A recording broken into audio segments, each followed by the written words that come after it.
Hey, lovely people out there, and welcome to my channel where I talk about how I used to live in Japan. I don't really know what to say about that now.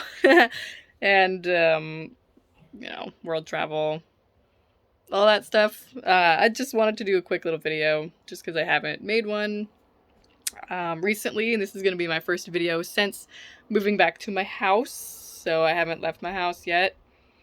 Been here like 2 weeks, but it's just a lot to adjust to, and I think I just don't want to adjust yet because it's going to be a lot of culture shock. So I'm just in my house, like unpacking all my stuff.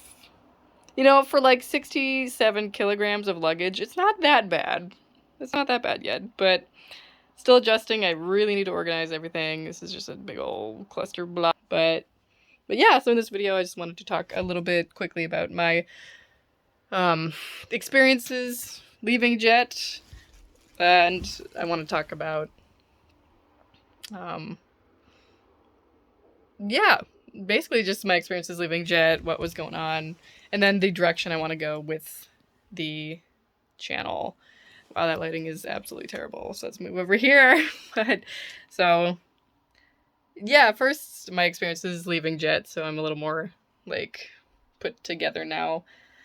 I want to just share what it was like leaving Jet, and I'm going to follow up on these with maybe a little more put together videos, because this one's just kind of slapped together. But I want to make videos on how to leave Jet, how to leave gracefully, what it was like, what you have to do, and a lot more things like that that'll come later. But the reason I want to do that is because leaving was, I knew it was going to be hard, but leaving was like shockingly hard, and partly, you know, obviously a lot of it has to do with me. Like, I love keeping things. I love shopping. I love, like, shopping at thrift stores and buying, like half of this in my closet now is just, like, really cool things I got in thrift stores in Japan. But, you know, the issue with that is I had a lot of stuff to ship home when I left, and that was huge. But on top of that, like, just how it turned out was I had to cancel most of my bills myself, figure out how to pay them on top of shipping your stuff home, on top of the emotional stress of leaving, on top of the emotional stress of leaving your friends and your students and the job and the comfort and the apartment and the income and the country and the safety. So it was just hard. I think at one point, towards the end of it, for 2 or 3 months, at least for the last 2 months, I wasn't really eating, like, at all. I remember thinking I had, like, surplus stuff in my pantry I had to eat, and then at the end I was like, oh, I didn't eat anything. I lost like 5 kilograms of weight, and yeah, it just wasn't really, it just was bad. It was just terrible. I think I'm lucky to say it was like the worst, like, 2 months of my life, and I'm lucky to say that because obviously there's, you know, people in the world who've had worse. There's like Ukraine and all that stuff that's going on. Of course, there's always going to be people that have it better and always people that have it worse, but that was the worst 2 months of my life. So that was absolutely terrible. That was literally the worst. And I think part of why it was so bad is because there was a week where on, I think, the Monday, I was talking to my boyfriend, and at that time, the Monday, he told me he's going to go move to a Southeast Asian country, which was not the USA, and we would have to do long distance, which for me was like, you know, it's putting some cracks in our relationship. That's going to be hard, you know. So I got the news that day that it was going to be long distance and not we're in the same country. So yeah, that was not great news.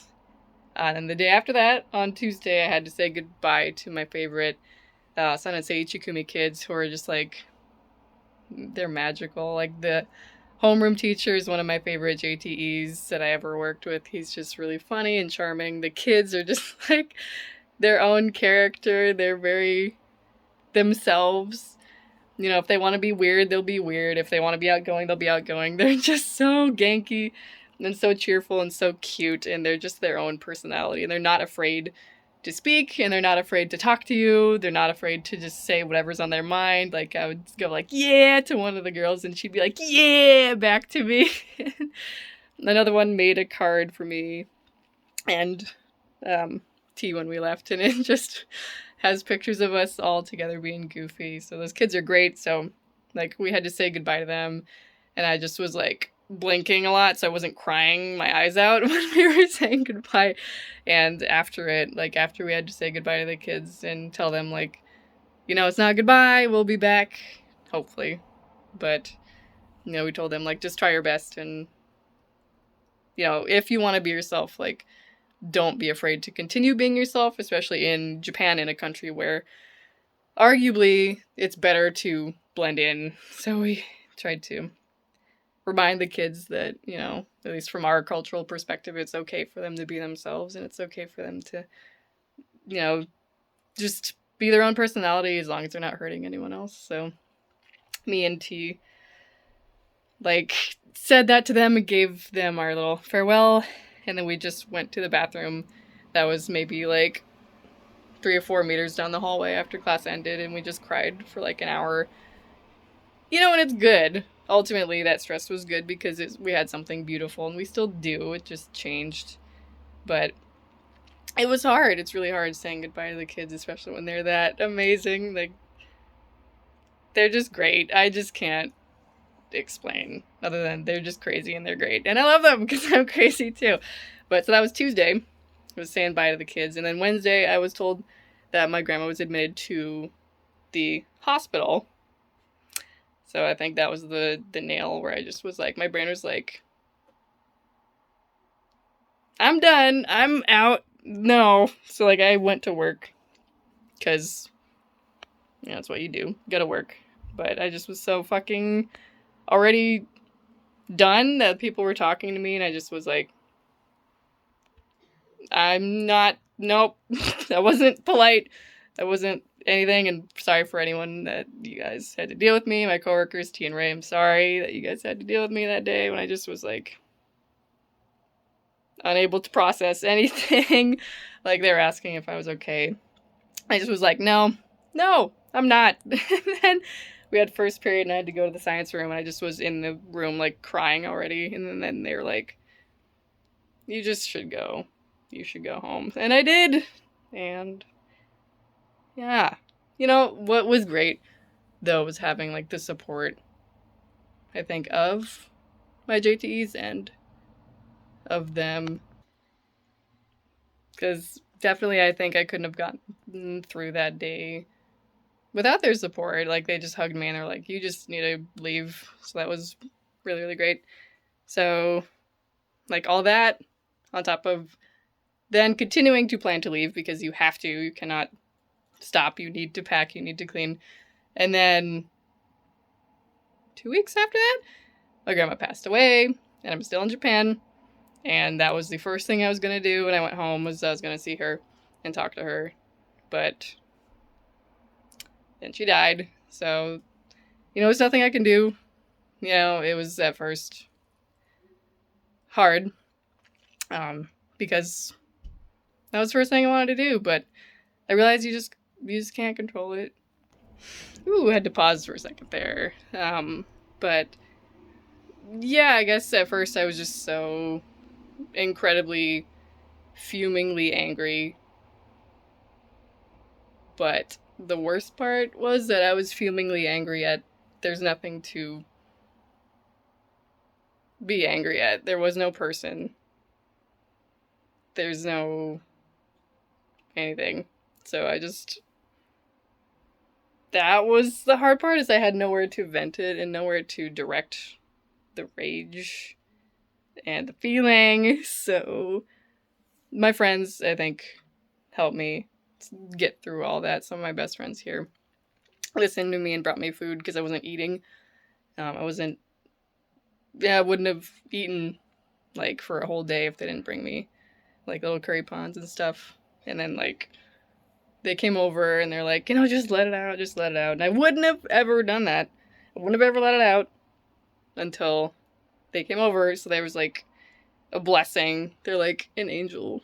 I'm not like religious per se. I'm like spiritual, I would say. I'm not religious, but if there are angels, they are angels, because those people are the people that got me through the end of Jet. If I didn't have my best friends in Japan, like if I didn't have first, I mean, I guess for security reasons, I won't say the name, but like you guys, if you guys didn't listen to me and if they didn't support me, I would not have been able to get through that. Because like they came over and they're like, here's some food, just let it out. And I thought I would just talk, but I ended up just, at one point something snapped and I just went down on the tatami and just screamed at the top of my lungs for like 2 minutes straight, until the point where like my throat felt like someone just took sandpaper and just like sandpapered it. And I just screamed and screamed and screamed and screamed. And I was like, you know, why didn't my grandma wait to say goodbye to me? Because she could have, you know, technically, just because of the medical reasons, she could have had medical procedures to stay on this planet, but ultimately it was her choice. But what's important is what the things I learned from this is that, number one, there are costs to everything that you do. And I guess my cost for being on Jet was you're allocating your time where you want. And for me, I chose to be in another country away from family. And I would have loved to see her. I would have loved to see my family. But because of COVID and everything that happened, you know, I just couldn't. And I have to accept that. That's one thing I wish I knew, is that, you know, once family's gone, as dark as the idea is, once they're gone, they're gone. And you have a certain amount of time on this planet, and they do too. And so you really, at some points in your life, need to check in and see if you're spending your time how you want. Because I think it hurt more that she passed like a week before I could have seen her. So ultimately, it's not different than like if it was, you know, like any other time on Jet. Technically, it's kind of the same. But that whole like, oh, I could have done this or I could have done that thing, or I could have seen her, like really made it sting. So that happening like a few weeks before I left Jet just made me hate the world with such a fiery passion that I didn't think I could have. And it's still there, and I'm still working through it, but it's not as bad as it used to be. But I'm just glad to be, in many ways, done with Jet, because I'm very unbalanced and need to spend time with family and other more permanent things. Japan will always be there, but they will not. But yeah, again, I learned I need to check in sometimes and see if I'm allocating my time right. Maybe that could be something that help you guys out there as well, is to check in and make sure you're balanced. Because at one point I didn't realize. I did realize, but I didn't accept or consciously accept that I was very unbalanced, and I was like traveling a lot, which was great, and I don't regret it per se, but I was very, very, very homesick at the end of Jet. And that period waiting to get home and see your family, and then, you know, putting some of them on the line with COVID, and you don't know how healthy people are going to be. So it was just hard. But yeah, I definitely learned value time with family. Be present in the present moment. Because a lot of fear I had while on Jet detracted from the last few moments I had in Japan. And the stress kind of detracted from that. So try to just be present and acknowledge maybe that some things are stressful. But also, one thing I learned is that everything will come to an end, including stressful times like packing and like leaving. So the most logical and the best way to go about doing it is to think like, for example, I'm leaving Japan. It's very stressful. I have an uncountable amount of things to do. So it's going to be over eventually. There will be a point where there's a future you that is done with it. There's a future you that doesn't have to worry about it. So why not just embody that person and be that person now? Because I spent a whole bunch of time being stressed in Japan. I did my best and packed and all this stuff. So just believing that it would be okay, I think, would have been a huge help. And just reminding myself that it will be okay. Everything will be okay. And if it's not, then you'll have people to help you, or you'll have yourself, or some way to get through it. You will get through it because you're alive, and likely your problems in life aren't gonna, most of the time, be life threatening. So that's another thing I wish I took into account. Now I'm just rambling, I'm sorry, but hopefully this can help some people out there, just to try to be present in the moment. Don't stress because everything ends, and make sure you're using your time how you want to, whether it be traveling, whether it be with family, whether it be with yourself. Okay, so for the last little part of this video, I just wanted to talk about where I wanted the channel to go now that this is like a transition video.